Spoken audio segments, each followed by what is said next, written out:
Hi! We're here in Olivares home, Southwoods, Binyan, Laguna. And then just for the update for the construction, I'm standing here in their clubhouse right now. So yan. So this space is good for at least 100 persons. So pwede kayo mag-birthday party dito if you're a unit owner here in Olivares Homes.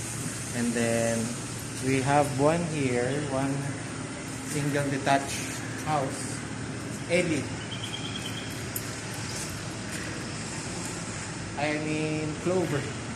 Ay, Ellie nga, Ellie, sorry. So single detached and almost done na in construction. So wala pang 1 year pero good na, almost good na yung Olivares. So I hope sa mga makapanood bumili na rin. Sige, bye.